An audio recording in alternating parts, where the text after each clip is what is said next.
नमस्कार दोस्तों, स्वागत है आपका अपने चैनल द शास्त्र विद्या पर।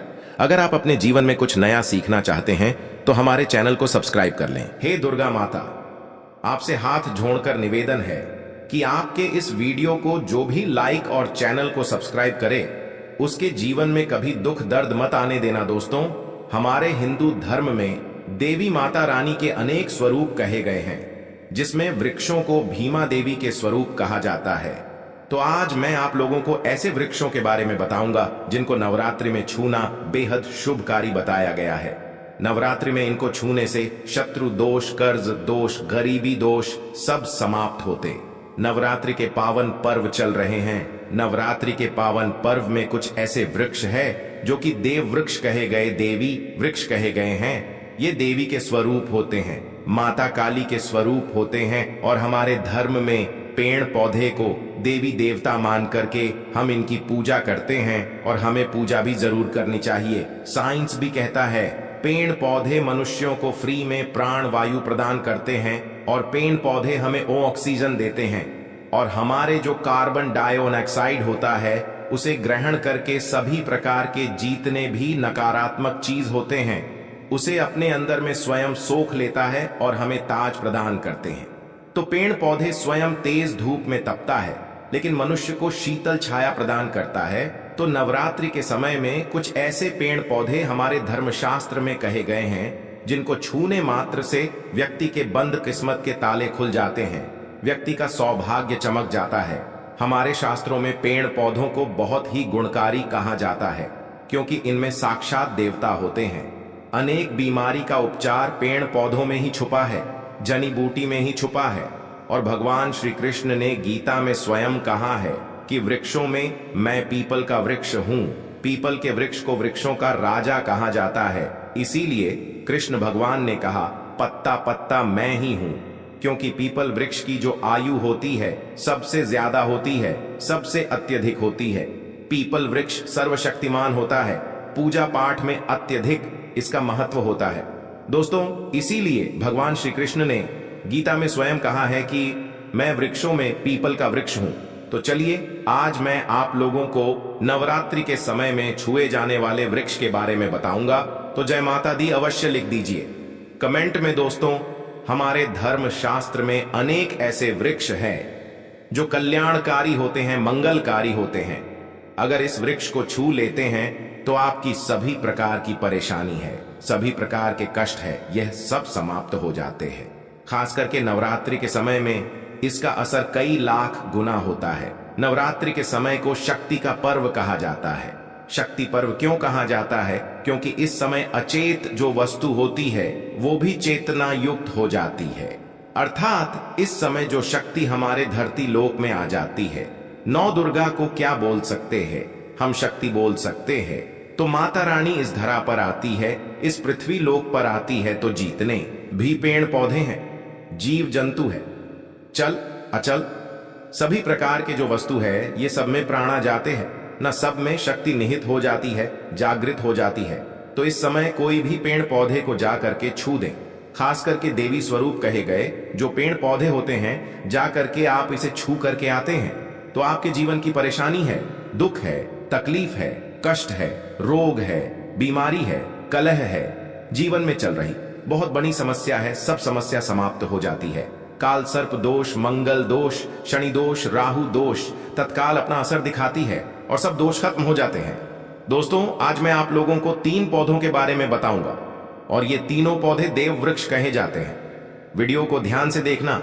अगर आज की वीडियो मिस कर दी तो फिर सारी जिंदगी आपको पछताना पड़ेगा, क्योंकि नवरात्रि ही एक ऐसा पर्व होता है, एक ऐसा समय होता है केवल 9 दिनों के भीतर।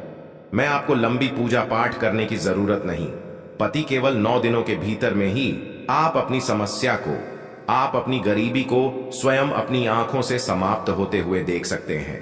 मैं जिस वृक्ष के बारे में बता रहा हूं, यह सारे वृक्ष आपको अपने घरों के आसपास में बहुत ही आसानी से मिल जाएंगे। दोस्तों, वीडियो में आगे बढ़ने से पहले, जानकारी बताने से पहले, अभी तक कमेंट बॉक्स में जय माता दी नहीं लिखे हैं तो जय माता दी जरूर लिखना। जब आप हमारे कमेंट बॉक्स में जय माता दी लिखते हैं तो हमें काफी हर्ष होता है, काफी उल्लास होता है। आप हमारी वीडियो को लाइक करते हैं तो हमारा मनोबल बढ़ता है और आप सभी लोगों के लिए इस प्रकार ज्ञान भरी जो अच्छी अच्छी जानकारी होती है आप सभी लोगों के लिए ले करके आते हैं।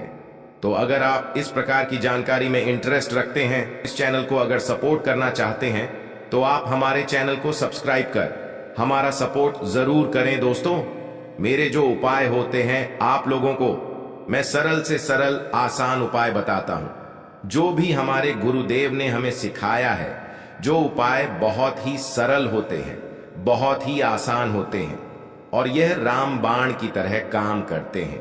जिस प्रकार प्रभु राम के जो बाण होते हैं छुंग होते हैं, उसी प्रकार मेरे वीडियो में बताए गए जो उपाय होते हैं अचूक होते हैं, कभी भी प्रभावहीन नहीं होते हैं। तो वीडियो को ध्यान से देखना। कौन से ऐसे 3 वृक्ष हैं जिसे हमें छू करके नवरात्रि के समय में जरूर आना चाहिए। एक खास बात सभी दर्शकों को बताना चाहूंगा, नवरात्रि के समय में जितना ज्यादा हो सके देव वृक्ष की पूजा जरूर करना। दोस्तों, देव वृक्ष में कई प्रकार के वृक्ष होते हैं। चलिए मैं आप लोगों को बताना चाहूंगा कौन से वृक्ष को छूने से हमारी गरीबी मिटती है। पहला जो वृक्ष है बेल का वृक्ष, जो बेल का वृक्ष है, यह वृक्ष माता पार्वती के पसीने से उत्पन्न हुआ है। स्कंद पुराण के अनुसार जो माता पार्वती हैं यह देवी स्वरूप कही गई हैं, अर्थात ये नव दुर्गा के स्वरूप कही गई है। तो स्कंद पुराण की कथा में कहा गया है जो बेल का वृक्ष है माता पार्वती के पसीने से उत्पन्न हुआ है। इसकी डाली में पार्वती, जड़ में ब्रह्म, तने में विष्णु एवं समस्त जो हिस्से हैं उसमें भगवान शंकर जी बसते हैं। संध्या काल में शिव मंदिर के समीप या नौ दुर्गा मंदिर के समीप जो बेल के वृक्ष हैं, इसके नीचे में घी का दीपक जलाने से व्यक्ति धनवान, गुणवान एवं पराक्रमी बनता है। व्यक्ति के सभी प्रकार के मनोरथ की पूर्ति होती है। हमारे धर्मशास्त्र यह भी कहते हैं नवरात्रि के समय में अगर कोई भी व्यक्ति, जी हां, नवरात्रि के समय में अगर कोई भी व्यक्ति बेल के वृक्ष को माता नौ दुर्गा का ध्यान करते हुए 7 बार छू करके आ जाते हैं, तो ऐसे व्यक्ति की तत्काल अगर उपवास व्रत रखा है, ध्यान से सुनिएगा, जो लोग उपवास व्रत रखे हैं ऐसे व्यक्ति की थकान, सुस्ती तत्काल चली जाती है। ध्यान से सुनिए, जो व्यक्ति उपवास रखे हैं, व्रत रखे हैं, ऐसे व्यक्ति को नवरात्रि के समय में जितना ज्यादा हो सके संध्या काल में बेल के वृक्ष को जरूर छूना चाहिए। केवल आप ज्यादा नहीं छू सकते तो 7 बार छू करके जरूर आ जाना और बेल वृक्ष के नीचे में घी का दीपक जरूर जला देना। दोस्तों, घी का दीपक जलाते हैं तो इसके क्या फायदे मिलते हैं ये भी इस वीडियो में बताऊंगा। मैं सारी जानकारी इस वीडियो में विस्तार से बता रहा हूं, इसलिए आज की वीडियो थोड़ी बड़ी बन सकती है। हो सकता है 15 मिनट की वीडियो बन जाए, लेकिन अपना पूरा समय जरूर देना, क्योंकि जब हम उपवास व्रत रखते हैं तो हमारे शरीर में काफी थकान आ जाती है, हमारे शरीर में ऊर्जा की कमी होने लगती है। हालांकि हमें अध्यात्म ऊर्जा प्राप्त होती है, लेकिन हमारे शरीर में ऊर्जा की कमी होने लगती है। भोजन न करने के कारण हमारे शरीर में ऊर्जा की कमी होती है और इस ऊर्जा को बरकरार रखने के लिए, इस ऊर्जा को प्राप्त करने के लिए हमें बेल वृक्ष को छूना चाहिए। दोस्तों, अनेक संत महात्माओं ने बेल वृक्ष के पत्ते को खाकर के तपस्या की है एवं कई प्रकार की सिद्धियां हासिल की हैं। धर्मशास्त्र कहते हैं अगर नवरात्रि के समय में बेल के पत्ते खाए जाएं तो जो व्यक्ति लंबे समय से जो मंत्र के जाप कर रहे हैं, सिद्धि प्राप्त नहीं हो पा रही है, फिर कुछ आप ऐसी सिद्धि को प्राप्त कर सकते हैं जो सिद्धि आपको काफी लंबे समय से प्राप्त बेल के पत्ते खाने से वह सिद्धि जल्दी प्राप्त होती है। इसके नीचे घी का दीपक जलाने से हमें सिद्धि की प्राप्ति होती है। सिद्धि का मतलब होता है कार्य में सफलता। तो जो लंबे समय से आपके कार्य नहीं हो पा रहे हैं, उस कार्य में नवरात्रि के समय में जितने भी दिन हो सके आप जो है, जब भी आपको समय मिले तो शाम के समय में घी का दीपक जरूर जला देना। और अगर कोई भी व्यक्ति नवरात्रि के समय में, ध्यान से सुनिए, अगर कोई भी व्यक्ति नवरात्रि के समय में अगर बेल वृक्ष की जड़ में दूध चढ़ाते हैं, वो सभी प्रकार के व्याधि दूर होती है। अगर सिंदूर युक्त गंगा जल चढ़ाते हैं तो व्यक्ति की गरीबी मिटती है। अगर तेल चढ़ाते हैं बेल वृक्ष के जड़ में तो सौभाग्य की प्राप्ति होती है। और अगर बेल के तीनों पत्तों में, दोस्तों ध्यान से सुनिए, त्रिदेवी कही गई है, जैसे कि महाकाली, महालक्ष्मी, महासरस्वती। तो अगर बेल के जो 3 पत्ते हैं महालक्ष्मी, महाकाली, महासरस्वती के स्वरूप कहे गए हैं, तो बेल के अगर तीनों पत्तों में ओम, दूसरे पत्ते में हरिओम को सिंदूर से लिख करके चढ़ाना होता है, सिंदूर से लिख करके चढ़ाया जाए तो तत्काल उसी समय मनोकामना की पूर्ति होती है, कार्य में सफलता मिलती है। कोई लंबे समय से आपकी मनोकामना हो, आप चाहते हैं वह मनोकामना पूर्ण हो जाए, तो यह उपाय अवश्य करिएगा दोस्तों। इसकी जड़ में ध्यान से सुनिए। नवरात्रि के समय में इसकी जड़ में अगर तांबे की कोई भी रिंग होती है, जिसे हम एक प्रकार के तांबे की जो धातु है ये मंगल से जुड़ी हुई होती है, तो अगर नवरात्रि के समय में इसकी जड़ में तांबे की जो रिंग होती है, अंगूठी होती है, अगर आप 4 अंगुल खंड करके दबा करके आ जाते हैं, नवरात्रि भर इसे दबे रहने देना है। इसके बाद अगर आप पहन लेते हैं तो वह जागृत हो जाती है, क्योंकि जो बेल के वृक्ष हैं स्वयं जागृत कहे गए हैं, और नवरात्रि के समय में इसकी जो आवरा होती है, इसकी जो ऊर्जा होती है अत्यधिक बढ़ जाती है। फिर अगर आप इस प्रकार की अंगूठी को पहनते हैं तो कभी भी आपको रक्त संबंधी समस्या नहीं आती, क्षणिका दोष नहीं सताता, राहु की पीड़ा नहीं सताती, और 9 दुर्गा की कृपा से सदैव आप सुरक्षित रहते हैं। ऐसे व्यक्ति की कभी भी अकाल मृत्यु नहीं होती। दोस्तों, मैं दूसरे पौधे के बारे में जो बता रहा हूं वह पौधा भी जान लीजिए। मैं जो दूसरे पौधे के बारे में बता रहा हूं यह शमी का वृक्ष है। शमी के वृक्ष को जगदम्बा के स्वरूप कहा गया है। जो शमी के वृक्ष हैं यह स्वयं जगदम्बा के स्वरूप है। इस पर स्वयं मां जगदम्बा स्वयं साक्षात विराजमान रहती हैं, और कोई भी व्यक्ति अगर संध्या काल में नवरात्रि के समय में इसके नीचे में धूप दीप जलाता है, धुआं दिखाता है, तो उनकी सभी प्रकार की परेशानी दूर होती है। धर्मशास्त्र कहते हैं अगर कोई भी व्यक्ति नवरात्रि के पूरे समय में हो सके, अगर आप एक दिन भी करना चाहते हैं तो आप ये उपाय एक दिन भी कर सकते हैं, पंचमी या सप्तमी के दिन कर सकते हैं। तो हमारे धर्मशास्त्र में कहा गया है अगर नवरात्रि के समय में लाल चूनी अगर कोई भी व्यक्ति मनोकामना बोलते हुए शमी के वृक्ष में बांधे तो वह मनोकामना की पूर्ति होती है। लाल चूनी अगर कोई भी महिला जाकर के बांधती हैं तो उन्हें सौभाग्य की प्राप्ति होती है, उसके पति की कभी भी अकाल मृत्यु नहीं होती। इसकी जड़ में सिंदूर डालने से व्यक्ति को आरोग्य की प्राप्ति होती है। जो लोग लंबे समय से बीमार पड़े हैं, ऐसे व्यक्ति के जो घर में रहने वाले सदस्य हैं, तो वह लोग जो बीमार पड़े हैं उनके शरीर से 7 बार सिंदूर को उतारा करके शमी की जड़ में डाल सकते हैं, तो उनके रोग जल्दी ठीक हो जाएंगे। जो लोग लंबे समय से बीमार पड़े हैं या फिर आप बीमारी से बचना चाहते हैं, निरोग रहना चाहते हैं, तो इसकी जड़ में सिंदूर जरूर डाल देना। मनोकामना पूर्ति करने के लिए मैं एक मंत्र बता रहा हूं। इस मंत्र को बोलते हुए शमी के वृक्ष को छूना है। इस मंत्र को बोलते हुए शमी के वृक्ष को छूना है। आप तत्काल नवरात्र के समय में इसका रिजल्ट देखना। जैसे ही नवरात्र समाप्त होगा आपकी जो मनोकामना है उसकी पूर्ति हो जाएगी। आपकी जो दरिद्रता है वह दरिद्रता समाप्त हो जाएगी। तो मंत्र कौन सा है? तो आपको बोलना है मम्मन और थे पूरे मम दरिद्र नाश। ये मंत्र आपको बोलना है। ये मंत्र बोलते शमी के वृक्ष को छूना है। सभी प्रकार के आपके मनोरथ की पूर्ति होगी। आपकी जो दरिद्रता है, दरिद्रता समाप्त हो जाएगी, 2 मंत्र हो जाएंगी। या आपको छूते हुए बोलना है। आप चाहते हो तो नवरात्रि के समय में मौली धागे भी शमी के वृक्ष पर बांध सकते हो। अधिकतर लोग मौली धागे बांधते हैं। मौली धागे बांधने से माता रानी आपसे बन जाती है। दोस्तों, कहने का मतलब है कि माता रानी आजीवन आपका साथ देती है, आपके हर कदम में मार्गदर्शन करती है। इसकी जड़ की मिट्टी ला करके ध्यान से सुनिए।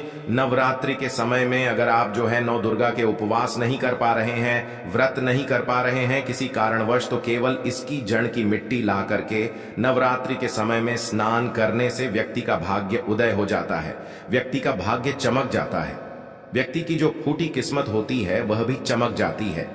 आप में से अधिकतर लोग बोलते हैं ना कि हमसे लक्ष्मी नाराज हो चुकी है, लक्ष्मी हमारे घर में आना ही बंद कर चुकी है। तो आप चाहते हैं कि लक्ष्मी की कृपा प्राप्त हो जाए, तो नित्य नवरात्रि के समय में इसकी मिट्टी को ला करके नवरात्रि के समय में स्नान करना शुरू कर दीजिए। नहाने वाले पानी में डाल करके स्नान करना शुरू कर दीजिए। आपके शरीर से दोष दूर हो जाएंगे। आपके शरीर से किसी भी प्रकार की पीड़ा है, सकारात्मक शक्ति आपके शरीर में प्रवेश कर गई है। वह भी समाप्त हो जाएगी। दोस्तों, तीसरे क्रम में मैं जिस वृक्ष के बारे में बता रहा हूं, मित्रों, इस वृक्ष को देव वृक्ष भी कहा जाता है। जो तीसरा वृक्ष है वह है पारिजात का वृक्ष। पारिजात का वृक्ष समुद्र मंथन से उत्पन्न हुआ था और यह देवराज इंद्र के नंदन वन में स्थापित किया गया था। पारिजात वृक्ष भगवान कृष्ण ने मानव जन कल्याण के लिए धरती लोक पर लाए थे। जो पारिजात का वृक्ष है, इसे भी लक्ष्मी का स्वरूप कहा गया है, क्योंकि माता लक्ष्मी भी समुद्र से उत्पन्न हुई है और पारिजात के वृक्ष भी समुद्र से उत्पन्न हुआ। इस नाते ये माता लक्ष्मी की बहन कही जाती है। तो ऐसा माना जाता है कि कोई भी मनुष्य, उनके शरीर में कितनी भी ज्यादा थकान हो, कितनी भी पीड़ा हो, जैसे कि नवरात्रि के अगर आप व्रत रख रहे हैं, व्रत के दौरान अगर आपके शरीर में थकान है, पीड़ा है, तो पारिजात के वृक्ष को शाम के समय में छू करके जरूर आ जाना। आप चाहते हो तो नवरात्रि के किसी भी टाइम में आपको टाइम मिले, उस समय में जा करके इसके वृक्ष को छू सकते हैं। इसके वृक्ष को छूते ही तत्काल शरीर से पीड़ा है, जो थकान है, सुस्ती है, कमजोरी है, वह समाप्त हो जाती है। इस वृक्ष के नीचे में अगर नवरात्रि के समय में घी का दीपक जलाया जाए, चुटकी भर सिंदूर अगर इसकी जड़ में डाला जाए, तो सभी प्रकार की मनोकामना की पूर्ति होती है। लेकिन आपको प्रार्थना जरूर करनी है कि हे पारिजात वृक्ष, आप देवी स्वरूप कहे जाती है, आप हमारी सभी प्रकार की पीड़ा को दूर करें। ग्रह दोष है, पितृ दोष है, लक्ष्मी दोष है, इसे आप समाप्त करें। लक्ष्मी स्वयं आपकी बहन है। माता लक्ष्मी का हमारे जीवन में प्रवेश कर जाएं, इस प्रकार का आप हमें आशीर्वाद प्रदान करें। इस प्रकार से आप इनसे जो है मनोकामना बोल सकते हैं, मनोरथ बोल सकते हैं। यह लक्ष्मी की बहन कही गई है क्योंकि समुद्र मंथन से यह उत्पन्न हुआ है। तो अगर आप भी जल्द धनवान बनना चाहते हैं, आपके जीवन में कोई कामना है, कोई कामना अधूरी रह गई है, तो हमने 3 वृक्ष के बारे में बताया है। इन 3 वृक्ष को नवरात्रि के समय में छूना शुरू कर सकते हैं। और अगर कोई व्यक्ति यह तीनों वृक्ष को छू लेते हैं, ध्यान से सुनिए, अगर तीनों वृक्ष को छू लेते हैं तो ऐसे व्यक्ति के कार्य सफल होने से, ऐसे व्यक्ति की मनोकामना पूर्ण होने से दुनिया की कोई भी शक्ति नहीं रोक पाएंगे। मनोकामना पूर्ति करने के लिए, कार्य में प्रगति प्राप्त करने के लिए, अपनी किस्मत को चमकाने के लिए, सोए हुए भाग्य को जागृत करने के लिए नवरात्रि में ये उपाय जरूर करिएगा। दोस्तों, यह उपाय सोने पर सुहागा होगा या आपकी जिंदगी को संवार देंगे, आपकी जिंदगी में चल रही परेशानी को दूर कर देंगे।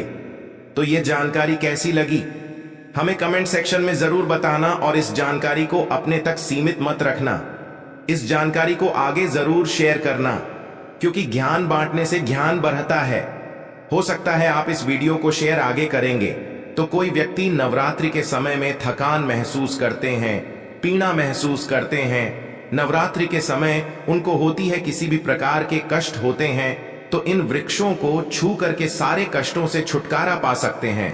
तो समाज कल्याण हेतु इस वीडियो को आगे जरूर शेयर करना। कमेंट बॉक्स में अभी तक जय माता दी नहीं लिखा है तो जय माता दी लिख दीजिए। आज की जानकारी यहीं पर समाप्त करता हूं। ओम नमः शिवाय। जय माता दी। हर हर गंगे।